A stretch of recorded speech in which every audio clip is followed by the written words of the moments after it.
sait de quoi on parle, c'est quoi la Shoah. Une exposition réalisée par un artiste athée présentée dans une mosquée. Ces enfants quittent quelques instants l'école coranique pour la découvrir. Ça nous raconte l'histoire des Juifs, en quelque sorte, et l'extermination des Juifs. Vous avez déjà évoqué en cours la Shoah? Pas directement.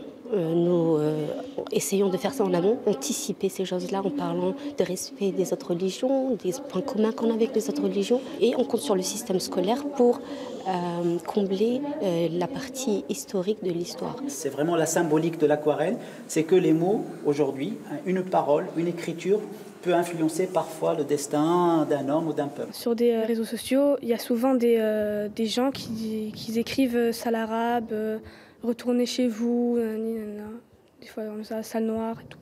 Si on leur disait sale raciste, ils vont dire non, c'est pour rigoler ou des trucs comme ça. Donc ils savent pas à quel point il y a des gens qui souffrent de ça. Une démarche prévue de longue date mais qui intervient dans un contexte tendu. Il y a 2 semaines, une tribune sur le nouvel antisémitisme en France entraînait une réponse immédiate, un manifeste signé par 30 imams dont celui de cette mosquée bordelaise. Je ne pense pas qu'un simple manifeste suffit pour que les consciences aujourd'hui se réveillent.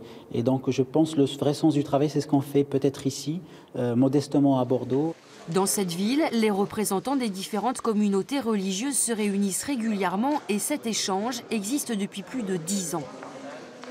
Nous avons des avantages à être à Bordeaux et le travail a été facilité par une expérience commune avec la communauté musulmane, la Fédération musulmane de Gironde. On a entendu parler de ce qu'on est en train de faire ces jours-ci et on a eu des demandes d'autres villes qui veulent reproduire cette action. Une exposition ouverte à tous mais qui durera 2 jours seulement.